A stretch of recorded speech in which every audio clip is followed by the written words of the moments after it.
শেখ হাসিনা ভারতে বসে কথা বলেছেন, সেই বক্তব্যের আজকে প্রায় 3 দিন পার হয়ে যাওয়ার পর সোমবার দিবাগত রাত 1:05 চিফ হুইপ বিরোধী দলীয় নাহিদ ইসলাম ফেসবুকে স্ট্যাটাস দিলেন ভারতের এই সাম্প্রতিক কর্মকাণ্ড নিয়ে। এর আগে যতটা সরকারের বিভিন্ন কর্মকাণ্ডের বিপরীতে সোচ্চার ছিল বিরোধী দল, এই ইস্যুতে শেখ হাসিনার বক্তব্যের ইস্যুতে কি ততটা সোচ্চার ছিল, নাকি কেবল একটা ফেসবুকে স্ট্যাটাস এবং একটা প্রেস রিলিজ দিয়েই শেষ করলো বিরোধী দল? দেখুন, আমার মনে হয় যে আমরা যতটা স্পষ্টভাবে এই ইস্যুতে ধারাবাহিকভাবে কথা বলেছি, এটা অন্য কেউ বলে নাই। আমরা খুব পরিষ্কারভাবে বলেছি যে তাকে প্রত্যর্পণ, বন্দি প্রত্যর্পণ যে চুক্তি আছে ভারতের সাথে আমাদের, তার আওতায় দ্রুততম সময়ের মধ্যে বাংলাদেশে এনে বিচার নিশ্চিত করতে হবে। ফলে আমরা তো বিভিন্ন ভাবে কথা বলি, আমরা কখনো প্রেস রিলিজ দিতে পারি, আমরা কখনো বিভিন্ন সমাবেশে কথা বলতে পারি, সংসদ থাকলে সংসদে কথা বলতে পারি, কিংবা অফিসিয়াল যে ফেসবুক পেজ, এটাও অনেক সময় আনুষ্ঠানিক বক্তব্য জানানোর একটা পথ, সেখানেও বলতে পারি। মূল কথাটা হচ্ছে যে আমাদের অবস্থানে কিন্তু কোনো পরিবর্তন হয় নাই। কথাটা যেটা আপনি যে কোটেশনটা ব্যবহার করলেন, এটাই বক্তব্য যে শেখ হাসিনা এখন যদি বাংলাদেশ, তো দীনেশ ত্রিবেদীকে মাননীয় প্রধানমন্ত্রী বলেছেন যে সহায়ক পরিবেশ চায় বাংলাদেশ সম্পর্ক ঠিক করার ক্ষেত্রে, তো আমরা মনে করি যে আমাদের যিনি এখানে মানবতা বিরোধী অপরাধ করে গেছেন এবং তাকে এভাবে শেল্টার দিয়ে এই সহায়ক পরিবেশটা হবে না। কারণ এটা ভারতের পৃষ্ঠপোষকতায়, ভারতেরই আয়োজনে তারা একটা সম্প্রতি একটা সংবাদ সম্মেলন করেছে। ভারত যতই অস্বীকার করুক, এটাই বাস্তবতা। তাহলে এরকম একটা বাস্তবতায় এবং তার এই বক্তব্যের পরে বাংলাদেশে শেখ হাসিনার যারা সফট অ্যাসেট রয়ে গেছেন, তাদের দলীয় যে ক্যাডাররা রয়ে গেছে, তারা কিন্তু এক ধরনের আশকারা পায় দেশকে অস্থিতিশীল করার জন্য। তো সেটার দায়িত্ব ভারতকে নিতে হবে। ফলে আমি মনে করি যে আমাদের দলের পক্ষ থেকে যে বক্তব্যটা এসেছে যে সম্পর্ক স্বাভাবিক করার উদ্যোগটা ভারতকেই নিতে হবে। এটা আমাদের কারণে সম্পর্কটা নষ্ট হয় না। তারা ধরুন তারা সেই উদ্যোগটা নিচ্ছে, কিন্তু এখানে নাহিদ ইসলামের বক্তব্য হচ্ছে হাসিনার প্রত্যার্পণ প্রশ্নের সমাধান ছাড়া সেটা সম্ভব হবে না। মানে বিষয়টা আমি আপনার কাছে এভাবে জানতে চাই যে ব্রিক্স ইস্যুতে আমন্ত্রণ জানানো হয়েছে আমাদের প্রধানমন্ত্রীকে, বিমস্টেকের চেয়ারপারসন হিসেবে আমন্ত্রণ জানানো হয়েছে। ভারত হয়তো বাংলাদেশের ফরেন পলিসিটা বুঝতে পেরেছে সবার আগে বাংলাদেশ, সেই স্ট্র্যাটেজি মেনে তারা হয়তো বাংলাদেশের সঙ্গে এখন ডিল করতে চাইছে। কিন্তু আলোচনার টেবিলে তিস্তা বলুন, ওসমান হাদি হত্যাকারী ফেরত দেওয়ার কথা বলুন, শেখ হাসিনার ফেরত দেওয়ার কথা বলুন, এগুলো রয়েছে। এখন আমরা একটা করতে গিয়ে আরেকটা বন্ধ রাখবো, ব্যাপারটা কিরকম? না না, বন্ধ রাখার বিষয় না, কিন্তু আপনি যদি যিনি আমার দেশে মানে অস্থিতিশীলতার কারণ, তাকে যদি প্রকাশ্যে আশ্রয় দেন, কারণ ভারতই এটা কিন্তু অফিসিয়ালি স্বীকার করেছে যে তারা শেখ হাসিনাকে আশ্রয় দিয়েছে, তো সেখান থেকে তিনি যদি রাজনৈতিক কর্মকাণ্ড, বক্তব্য দেওয়া, প্রেস কনফারেন্স করা, এগুলো তো রাজনৈতিক কর্মকাণ্ডের মধ্যেই পড়ে। তো তাকে যদি আপনি সেটা করতে দেন, তাহলে তো অবশ্যই আমাদের সাথে আপনার সম্পর্কটা স্বাভাবিক হবে না, তখন একটা দূরত্ব থাকবে। আপনি কি স্বাভাবিক সম্পর্ক শব্দটা একটু ব্যাখ্যা দেবেন? মানে স্বাভাবিক সম্পর্ক আর অস্বাভাবিক সম্পর্ক মানে কোন জায়গাটাতে গিয়ে ডিফারটা হচ্ছে, পার্থক্যটা হচ্ছে? স্বাভাবিক সম্পর্ক কথাটার মানে তো খুব মানে সহজ, যে একটা বন্ধুত্বপূর্ণ সম্পর্ক, সমান মর্যাদা ভিত্তিক সম্পর্ক। কিন্তু আপনি যদি আমাদের এখানে পুশিং করতে থাকেন, যদি আপনি সীমান্তে শুট এট সাইট পলিসি অবলম্বন করেন, যদি আপনি মানবতা বিরোধী অপরাধের, আরেকটু স্পষ্ট হই, ধরুন সম্পর্ক কূটনৈতিক আছে, সম্পর্ক বাণিজ্যিক আছে, নানা কিছু দিক আছে। এখন স্বাভাবিক সম্পর্ক উদ্যোগ গ্রহণযোগ্য নয়, এর অর্থ হচ্ছে আমরা কোন কোন ডিলগুলো ভারতের সাথে করব না সেগুলো নিয়ে কি আলাপ করব, নাকি কূটনৈতিক ভাবে শুধু?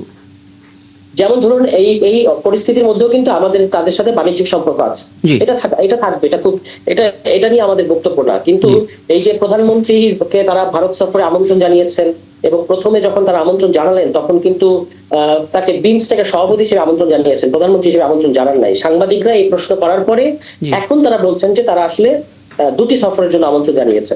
তো এরকম গুরুতর রাষ্ট্রনৈতিক বিষয়ে, পররাষ্ট্রনৈতিক বিষয়ে আমাদের সম্পর্কটা কেমন থাকবে, সেটা কিন্তু নির্ভর করবে যে আপনি শেখ হাসিনাকে নিয়ে বাংলাদেশের সাথে আসলে কি করতে চান। আপনাকে মানে ভারতকে আমরা এটা বারবার বলেছি যে শেখ হাসিনা এবং দালাই লামা না, শেখ হাসিনাকে আপনারা দালাই লামার মতো ব্যবহার করতেও পারবেন না, কারণ তিনি একজন মানবতা বিরোধী অপরাধের দায়ে দণ্ডিত এবং সারা পৃথিবীতে তার ইমেজ অত্যন্ত খারাপ। ফলে ভারত যদি তাকে নিয়ে বাংলাদেশের সাথে এক ধরনের বার্গেইন করতে চায়, কিংবা তাকে নিয়ে বাংলাদেশকে অস্থিতিশীল করার জন্য নানাভাবে কাজ করে, তখন তো সম্পর্ক স্বাভাবিক এটা হবে না, এটা খুবই স্বাভাবিক। আমরা সম্পর্ক স্বাভাবিক করতে চাই, আমরা চাই যে দুই রাষ্ট্রের মধ্যে, যেহেতু এটা প্রতিবেশী সুলভ রাষ্ট্র, এবং জনগণের মধ্যে সম্পর্ক স্বাভাবিক থাকুক, এবং সেজন্য যিনি বাংলাদেশে মানবতা বিরোধী অপরাধের দায়ে দণ্ডিত, তাকে বাংলাদেশের কাছে হস্তান্তর করাটাই হচ্ছে সম্পর্ক স্বাভাবিক করার একমাত্র পথ। জনাব ইলিয়াস খান, একটু বলবেন, মানে সরওয়াত হোসেন স্পষ্ট করে অনেকগুলো পয়েন্ট উল্লেখ করেছেন। প্রধানমন্ত্রীকে আমন্ত্রণ জানানো হয়েছে এবং প্রধানমন্ত্রী নিজে বিবেচনা করবেন তিনি দেশটিতে সফর করবেন কি করবেন না, সেটা পরের আলাপ। কিন্তু মুশকিল হচ্ছে স্বাভাবিক সম্পর্ক গ্রহণযোগ্য হবে না ততক্ষণ পর্যন্ত যতক্ষণ না পর্যন্ত শেখ হাসিনার প্রত্যার্পণ ইস্যুর একটা সমাধান হয়। কি বলবেন, আমরা কি একটা ইস্যু জন্য স্বাভাবিক? আমি আশা করতে চাই সম্পর্ক সেদিকে এগোচ্ছে, কারণ আপনি দেখবেন যে ভারতের যিনি এখানে হাই কমিশনার, হ্যাঁ দীনেশ ত্রিবেদী, তিনি কিন্তু দুদিনের মধ্যে প্রথম শেষ দিন দেখা করেছেন মাননীয় প্রধানমন্ত্রীর সঙ্গে। এর আগে কিন্তু তিনি স্বরাষ্ট্রমন্ত্রী এবং পররাষ্ট্রমন্ত্রী তাদের সঙ্গে দেখা করেছেন এবং দেখা করে তিনি কিন্তু নয়াদিল্লি গিয়েছেন এবং সেখানে গিয়ে আজকে গণমাধ্যমে এসেছে যে তিনি ভারতের পররাষ্ট্রমন্ত্রীর সাথে কথা বলেছেন, প্রধানমন্ত্রীর সঙ্গে।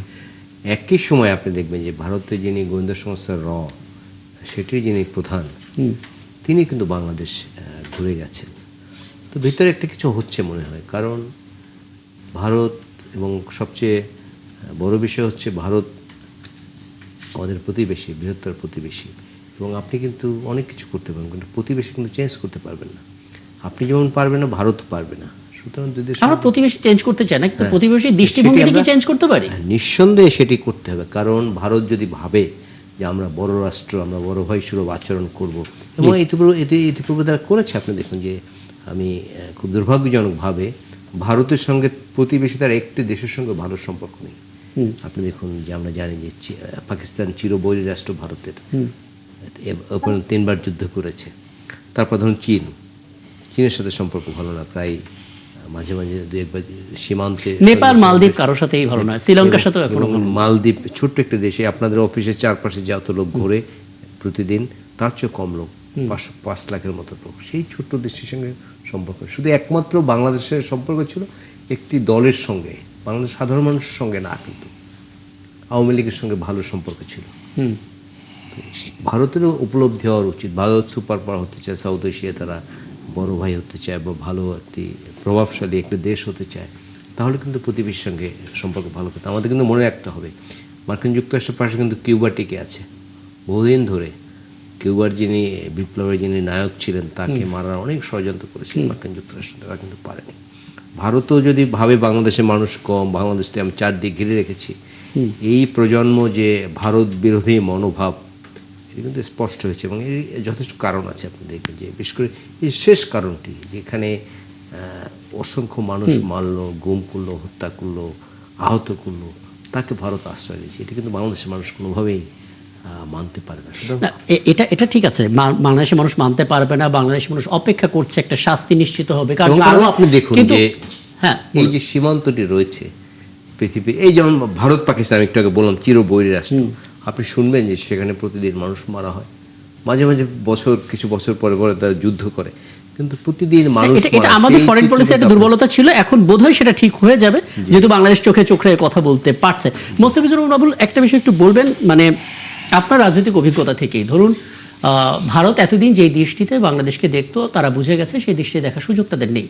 কিন্তু মুশকিল হচ্ছে তাদের যে ধ্যান ধারণা, দৃষ্টিভঙ্গি, সেটার পরিবর্তন ঘটাতে তো হবে।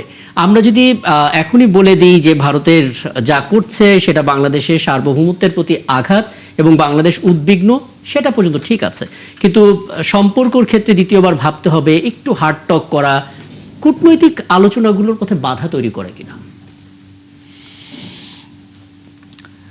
ভারতকে ঠিক করতে হবে যে ওরা বাংলাদেশের সাথে সুসম্পর্ক তৈরি করতে চায় কিনা।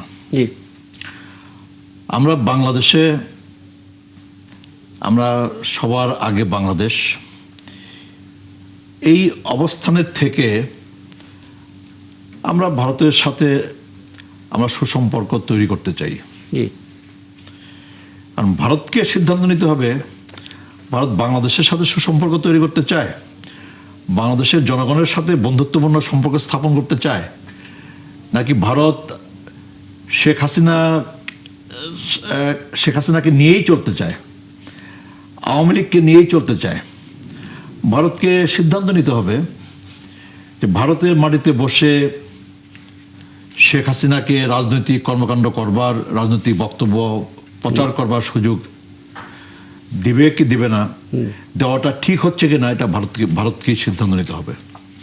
ভারতকে সিদ্ধান্ত নিতে হবে যে ভারতের মাটিতে বসে আপনার বাংলাদেশ থেকে বিতাড়িত খুনিরা, সন্ত্রাসীরা, দুর্নীতিবাজরা, তারা বাংলাদেশের বিরুদ্ধে, বাংলাদেশের রাজনৈতিক প্রক্রিয়ার বিরুদ্ধে, বাংলাদেশের গণতান্ত্রিক প্রক্রিয়ার বিরুদ্ধে, আমাদের স্থিতিশীলতার বিরুদ্ধে তারা কর্মকাণ্ড, অপতৎপরতা চালাবার সুযোগ পাবে কি পাবে না এটা ভারতে এই সিদ্ধান্ত নিতে হবে সেটা বুঝতে পারছি ভারতকে, কিন্তু সেই সিদ্ধান্তটা নিতে যদি তারা কালক্ষেপণ করে, লম্বা সময় পার করে, আমরা আসলে সম্পর্কটাকে কিভাবে এগিয়ে নেব ওই সময়টুকুর জন্য? এই প্রশ্নের ফয়সালা তো ভারতকেই করতে হবে। আচ্ছা, এবং এই প্রশ্নের ফয়সালা করা ছাড়া ভারতকে সিদ্ধান্ত নিতে হবে যে সীমান্তে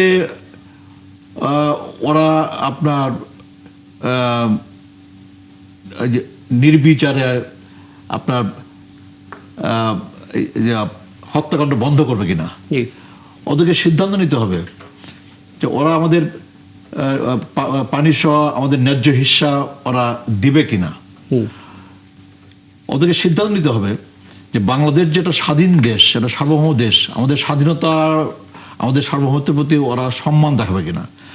আমরা তো বাংলাদেশ আমরা কারো কারো আপনার তাবেদার হয়তো আমরা, তার মানে আপনার কথা শুনে যেটা বোঝা গেল যে থাকবো না, বাংলাদেশের সাথে সম্পর্ক ঠিক করার দায়িত্বটা ভারতকে নিতে হবে। বাংলাদেশ এই বার্তাটা দিয়ে দিয়েছে। আমি একটু সরাত তুষার আপনার কাছে একটু আসতে চাই। আপনি নিশ্চয়ই শুনছিলেন মাননীয় সংসদ সদস্যের বক্তব্য, এবং আপনার কাছে এই তথ্যটাও নিশ্চয় আছে যে আমাদের তথ্য উপদেষ্টা ডক্টর জাহিদুর রহমান তিনি আজকে বলেছেন, আজকে মানে যে দিনটা আমরা ফেলেলাম সোমবার, 17 বছরে যেভাবে ব্যক্তি বা দলকেন্দ্রিক সম্পর্ক তৈরি করেছিল ভারত, সেটার সুযোগ নেই।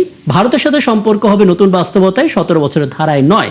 এবং অনেক ধরনের বক্তব্য সরাসরি বাংলাদেশ বলছে সম্পর্ক উন্নয়নের দায়িত্বটা ভারতকে নিতে হবে, এবং বাংলাদেশকে আসলে ক্লায়েন্ট স্টেট হিসেবে ভাবার কোনো সুযোগ নাই। এত কিছুর পরেও নাহিদ ইসলামের বক্তব্য হচ্ছে বাংলাদেশের পররাষ্ট্র মন্ত্রণালয় তেমন কোনো প্রতিবাদই করেননি, কিন্তু আমরা দেখতে পেলাম খুব শক্তিশালী একটা প্রেস রিলিজও দিয়েছে। সরকারের যে বক্তব্য তাতে কি আপনারা কিছুটা আশাবাদী হচ্ছেন, নাকি এখনো আক্ষেপ রয়েছে, অভিযোগ রয়েছে? অবশ্যই এখানে অগ্রগতি আছে। মানে আমাদের পররাষ্ট্র মন্ত্রণালয় আগে যেভাবে বলতো এটা স্বামী স্ত্রীর সম্পর্ক, ভারতবর্ষের সরকারকে বাংলাদেশের সরকার টিকিয়ে রাখতে হবে, যেগুলো আমরা আগে দেখতাম, মনে হতো যে তারা আসলে বাংলাদেশে নিযুক্ত ভারতীয় হাই কমিশনারের সুরে কথা বলতেন বাংলাদেশের পররাষ্ট্রমন্ত্রী, সেখান থেকে তো আমরা অনেকটা সরে এসেছি, এটা অবশ্যই এটা স্বীকার করতে হবে। এবং একটা দৃশ্যমান পরিবর্তনও আছে পররাষ্ট্র মন্ত্রণালয়ের সার্বিক অ্যাপ্রোচে।